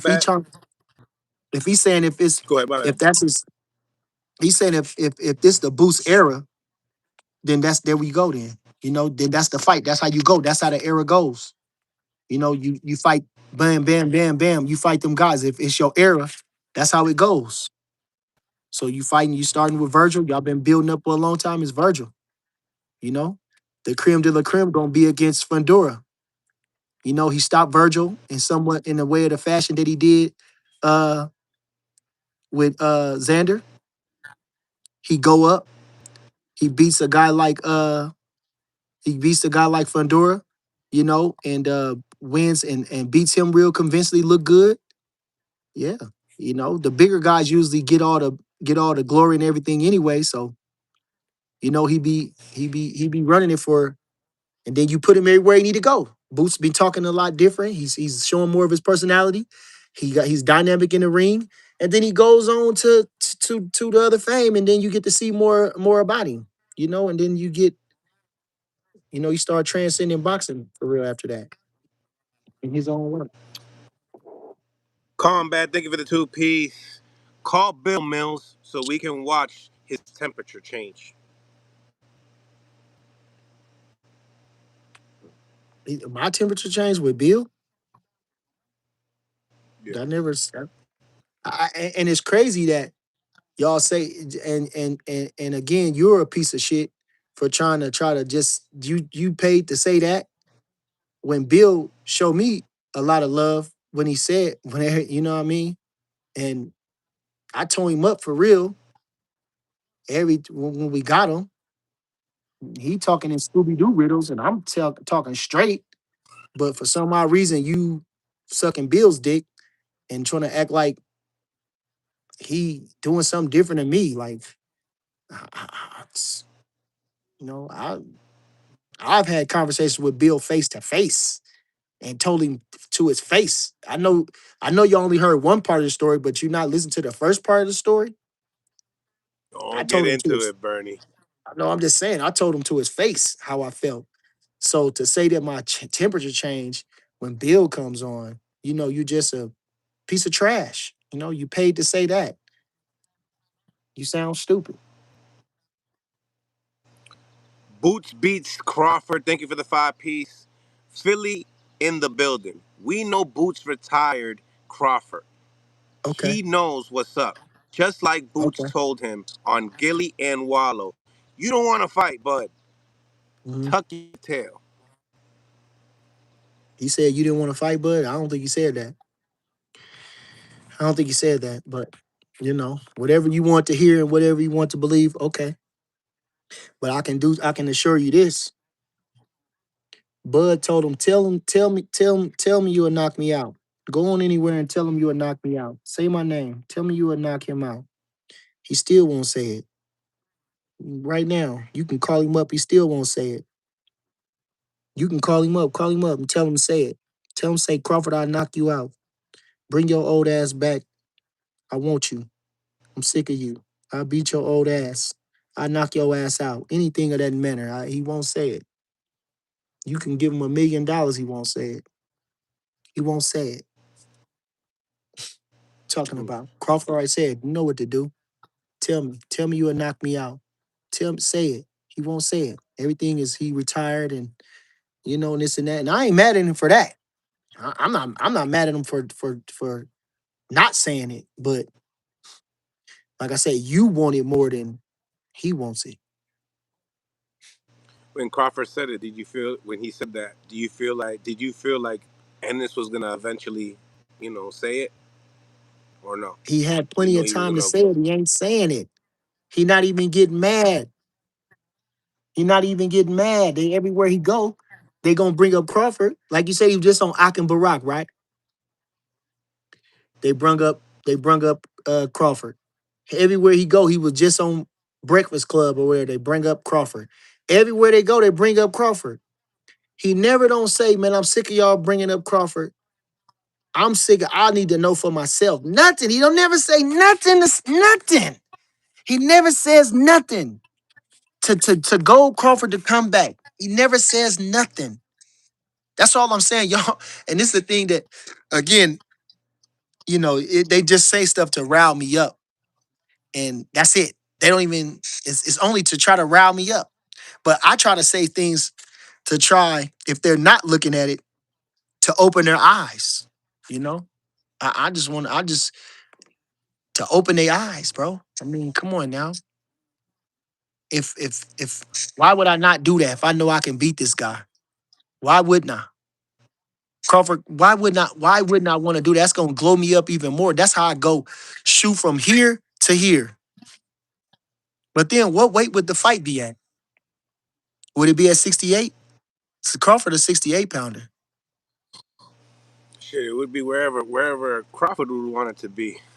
68. Because Crawford is a 68 pounder. In, So really? they never Crawford is a 68 pounder. 'Cause remember, you said he go to 60 for what's his name? The, Yeah. the champion at 100 and Yeah. To try to get that ring yeah, magazine and yeah. the Yeah. one that got caught with PEDs. Yeah. Adamak. Things changed though, Mill. Things Yeah, changed. nah, 100%. No, Things yeah, changed. 100%. I just didn't know if like he would be comfortable. I thought it was just for Canelo. You know what I'm saying? And shit, as smooth as he looked against Canelo, he ain't lose no speed or nothing. No movement, no fluidity. Did Right, he? Nope. So shit. right. Let's see how Boots ain't went up to 60 or 68. We ain't seen him do it. So, I think that'll be on him. Crawford had already went to 68 and we seen how he box. So, but these guys just, like I say, they ain't here to, at the end of the day, all this good boxing stuff I'm saying, they don't want to hear that. All they looking for is to try to goad me, to try to berate me, to hate. They don't, you know what I'm saying? This shit is too boring when you're talking real and the truth. So, man, we've been talking a lot anyway. Uh, facts. Last one, Alan Day. Thank you for the two-piece. Why Boots scary as drop out the WBO? And I said that, you know, I'm not gonna say he's scary, but sometimes you gotta know where your bread is buttered at. You just gotta know where your bread is buttered at. Crawford, you ain't never the same when you go in there with Crawford. He's that guy. And you got the legends, you got these guys that is anointing this guy. You don't get that. Everybody else talking about these guys right now. The only other person right now was Shakur because of how his mentality and his ability had he shown to be that little different than everybody else. But everybody else, they good fighters and they like them, but they don't put them on that level. And Crawford is they put Crawford on that level. So, like I say, I don't think it was Boots he being scary, but he can't believe in himself like that. Else, why wouldn't you do it? That's all I'm saying. If I know I can beat him, even though it's gonna be hard, why wouldn't I do that and take that mantle? Why wouldn't I do that? Why Two wouldn't he piece do that? Crawford. Thank you for the two piece. He said Bud's easy work, and he said he would KO him. He never said that. He never said that. And when he said easy work, he was talking. They was naming people, and he was just saying easy work. So just like when they say Devin Haney, they say good, great. They should Shakur. They say this. They name them. That's all they did. That's all they did. So stop trying to overhype things and try to embellish things. When he had plenty of opportunities when they're asking him about Bud Crawford to say, I knocked Bud Crawford out. I beat his ass. I'm better than him. He didn't say that. He had plenty of times. See? Now he said that in the mix of asking him about a variety of opponents, not just one opponent. And they asked him about Bud, and he never says nothing even harshly against Bud Crawford. And again, I'm not knocking him for not saying that. I'm just stating the facts. And I'm saying if he felt as strongly as you feel, then why is he not doing that? And Crawford dared him.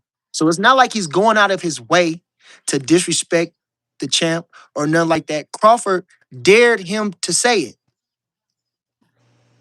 and he still hasn't did that yet. So then, if he does say that, now we're putting Crawford in the hot seat. Wouldn't that be? Because he said it. He said it. You said if he said it. Okay. But anyway, y'all look. Like I said again, leave it alone. Mill gonna read your comments because he's a content creator and he's want to show love to the people that supporting him. You paying your money to ask dumbass questions, but just let it go. Crawford is chilling, living his life. That's what he doing. Just let it go. We got Virgil. Let's push for the Virgil fight. Let's talk about that. Let's because Eddie Herndon was trying to push away. That said Virgil lost it and he didn't pass his time. So let's talk about that. He said, Let's talk. Yesterday's price is not today's price." He said. Yeah, let's talk about that. Let's talk about that. Okay, let's talk about that. This Virgil. Let's talk about those guys that saying they want. Let's talk about that. Then we be going in the right direction. Then we be going in the right direction. All this is not making no sense. It's not making no sense. And again, like I said, we can go all the way back to the beginning. Why would you step aside to let Earl and Bud fight when you could have just fought Earl? I would have made them strip Earl, just like they stripped Bud, and he couldn't even go into negotiations because of the rematch clause. But they hurried up and stripped Bud, didn't they? Before he could even before the year was out, they hurried up and stripped Bud, right? But Earl, this guy is the number one contender for I don't know how long, and they never strip Earl. They never mandate. Even after coming back off the accidents, he fights Danny Garcia and Ugas. Why not fight Boots Ennis on the way back? Why not fight? It don't make no sense, y'all. And why not Boots? Why would you step aside for another? For what? Why would you do that if you believe you're so? Why? I can't. One Boots fans. I'm dialing. Okay, now we're gonna start this, and then I'm gonna get off, Mill. Somebody in the Mm-hmm. Boots fandom, whatever they are, tell me what reason would he not force the mandatory against Earl Spence so he can get his shot, and if he wins, then he fights Crawford and become undisputed or whatever. Somebody call in and tell me what would be his logic for that. You want the call-ins? That's what you're I asking. want somebody to call in and tell me why would he, after being the mandatory challenger for such a long time, why wouldn't he enforce his mandatory to where either Earl Spence had to fight him or vacate the title?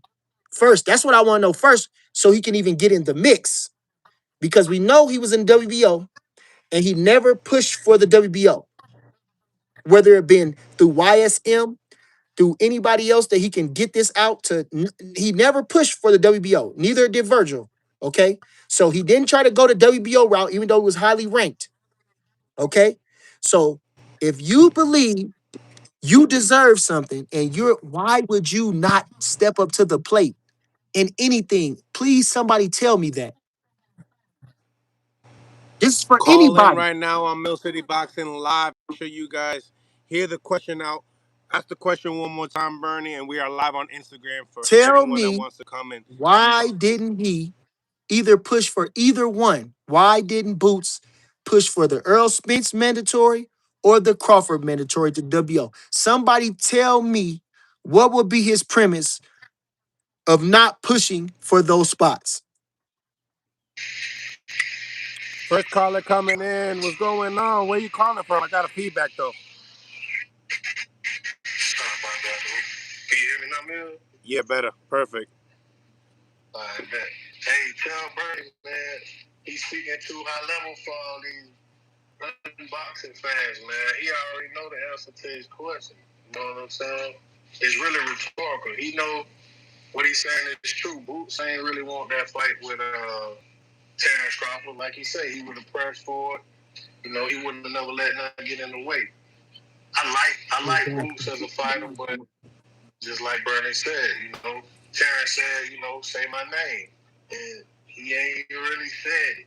And so to try to, you know, talk around the conversation, you really not addressing what's on the forefront. And basically, I feel like Bud to come out of retirement if it was one of those things where Boots say, you know what, I'm gonna knock him out this round, whatever. But I don't think he got that much confidence in himself. But that's just me. I don't think he feel as though he can really just beat. But hey. 50 bands, 50 Appreciate you, grand man. from New York. What's going on? Appreciate you, What's up, man. bro? What's going on? Y'all good? Chilling, man. Chilling, you know. Just here in the boxing talk. Got Bernie here. Did you hear the question? Nah, yeah, Bernie, they know, man. On these trolls, they know Boots don't want that smoke. He had all the time to get that bud. He don't want that smoke, bro. Let's just stop playing around, man. As soon as the boogeyman leaves, everybody gets tough. Everybody gets tough when the boogeyman leaves, man. Right. You know what I'm saying? So That's all I'm. That's all I'm saying. his feet is up. He's watching his investments grow. Let's leave that man. Let's leave him alone. You know what I'm saying? Let's stop playing around. Right. That's all I'm saying. You know, that's all I'm saying. Keep their foot Appreciate on you. their necks, though, Bernie. Yeah, for real, I for got real, you, man. Keep I got you, that man. going, bro. I got If you. you go live, I gotta check you out, bro. Facts. Yo, Mills, I'm out though, bro. I'll be back. You heard? Appreciate you. You know how we do. You already call in. Tell them, Bernie, call in. Tell them, Yeah, call we gone. in. Let's get off now. We know because they They don't. not They're ready, not right? gonna do that. They They're don't. not They don't gonna want to do that. call in. So Mill City. So Mill City. Like I told you, Talk we to me. not gonna answer no. We not gonna answer no more. We're not gonna answer no more no questions about Boots and Crawford. That's just a dead issue right now. It's That's a dead. dead issue. It's done. It's dead. It's dead. Let's it's the Boots era. Let's push him against Fundora. Let's push him against, you know what I'm saying? Crawford don't need no more. Bernie on. New caller. New caller. New caller coming in. Where you calling from? Y'all talking about, I'm from St. Louis, bro. I'm in Detroit with it now. Okay. But what y'all talking about boosting Bud, right? Talk to me. Do you hear the question? Man, why ask Bernie why Bud be hating? And why he be hating too, That's Bernie? that, that's not the question, bro. Your mama's a hater, pussy. What was the question? Hang up on him. Fuck you. Oh, you didn't know the question? You don't know the question? He know the Man, question. I want He to know just the called in to question. say that stupid shit. He called in to say that stupid shit. Why you be hating? Why you be hating? Why you be One thing that hating? I said, Nate, say one thing that I said that was a hater, punk ass nigga. What I say that was Man, you hating? talking about Say what I said that was hating, silly ass why you nigga. contradicting? Say what I said that was hating, What, nigga. Bernie? Say what I said that was hating. What did he say that he was Quote hating? me. Nigga, you said Boots, Bud and knockout Boots. You talking all that crazy shit like, my That's a brother, hater. That's you hating. the Shut referee, up. you a That's bitch, hating. man. That's hating. That's hating. The Shut the referee, you a fuck bitch, up. Do you know Bernie. what hating is? Do you know what hating is? That's not hating. Shut the fuck up. Now, can you answer my question? No. He dipped out. No. I bet he He did. dipped out. I bet he did. I bet he did. That's a shame. No, Like I say, no more calling, Bernie. you got so They many ain't trying to people that call in just on you. all they want to do is try to say something against me to try to rile me up or to get their hate off because I'm for real. That's why people hate the truth. I'm too true. That's it. And it's got something to do with Bud and it got something to do with me. I'm the truth. I break down shit Talk good. to him. I talk to him so swell. I give them to him the way you can't get around it. And can't nobody answer none of my questions. I'm coming too true. I come from the lineage of the greats. I'm coming from the historical aspect. I'm coming from the worthiest of shit, and nobody likes that. They can't even fathom nothing that I'm saying because they lame and goofy. So yeah, it's cool. I know that, and ain't nobody gonna get me on no show because I'm a press them. Just like with Ariel Hawani, they never ask no real questions. Like none of them interviewers, they never press a question. They say one thing and they never press a question. They say that and they be done with it. Like when Hawani said, "Well, tell me," Ryan Garcia said Crawford was Canelo was past it. Explain that. You think Hawani? You think Oh, chill. New caller coming in, Bernie. Where you calling from? What's your question? Easy. What's your question?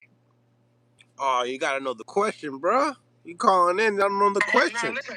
I heard the question, but I forgot it. Like, it was all over the place. He get the talking to the other guys. Because I had a question myself on my own. What's your question?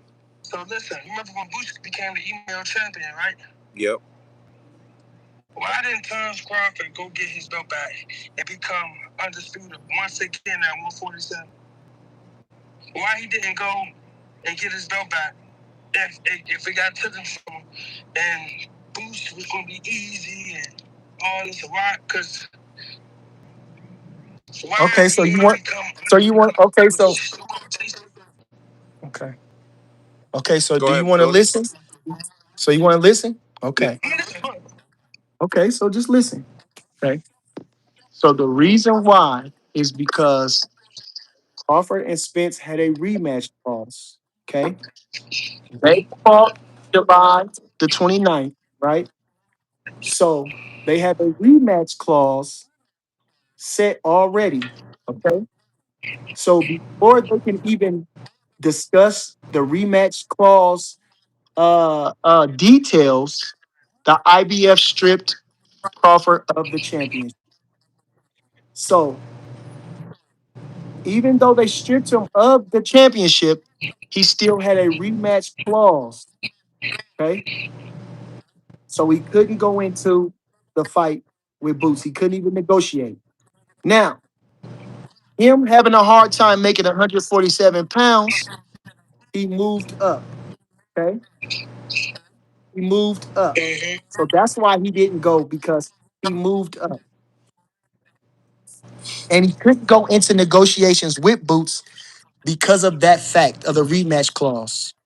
So they didn't even give him a chance to say either you fight Boots as your mandatory and we stripping you, or they didn't even give him that fact. They didn't even give him that chance. Uh-oh. Uh-oh. I see Bill Haney on the live. Oh, what's good I with see Bill? Bill Haney on the live, Bernie. So what that mean? Me and Bill, we ain't. I ain't got no. What about No, it? that mean he kind of most likely when he on the live, it mean he trying to chop it up. Oh. Well, I mean, I really don't got nothing with So Bill. is Crawford coming out of retirement, Bernie? Is he gonna go fight Boots? Will that fight ever get made? Hey man, you have a good one, family. Appreciate you. Appreciate your call, man. Uh, Yeah. Don't know if he gonna tap in though. I No, just I'm put him good in. because I, I I don't just I like Bill, but I ain't got no time for no riddles. I ain't got no to press them. That's on them. I don't care. I don't want to go into it with this and that. I don't care. I don't care. Like I said, I've said positive things about Devin. I've said critical things about Devin, and most lately, I've been saying nothing but positive things about him. I don't have no trouble with Bill. We done squashed everything that we done squashed. So there's nothing. Me and Bill don't have no issue. So it's not gonna be no entertaining where me and Bill going at it because we don't have nothing to go at it over. Feel me? Keyshawn Davis is not with right. me. I don't have no trouble with nothing, and I'm somewhere else. Like I said, I'm going to another space to where I'm just somewhere else now with this boxing. I'm not trying to be like everybody else. I started that wave, and now everybody's on that wave, and I'm switching gears now. Feel me? I'm trying to get on one of the shows. I'm trying to be on a panel show. I'm trying to be taken serious for my knowledge, for my personality. I'm trying to be in a different realm with this. You understand? So everything is good. So I ain't got no trouble with that. I done sat with you for 2 hours just chopping it up. Don't got nothing to do. Finna go to training about 3 o'clock or something. So I'm good, man. Appreciate everybody in the chat. You know what I mean? I don't do a show because ain't really nothing to talk about. Mill always gets me on everything, so ain't nothing for me to say. Y'all tune in August 29th for Lester Martinez. We fighting Plantic, 13 knockouts from Canada. We're defending our super middleweight championship. For we gonna be in line for Billy and anybody else that's standing in the line, or and Billy and Canelo, anybody else that's in the line 168-pound division. And that's what we doing. So we working, and that's all it is, man. I'll catch up with y'all another time. Appreciate you, Bernie, like always. Well, Neil. You already know, smash the like button. Subscribe to the channel if you guys haven't subscribed to the channel yet. Salute to everybody on the live. Shout out to the 300 people that have tapped in. Um, Once again, we'll be back with another interview probably a little bit later. Um, Appreciate the ones that tapped in. Appreciate the ones that sent super chats. And appreciate the people that called in. You guys make the show even better. So once again, God bless and on to the next. Enjoy y'all Monday. Peace.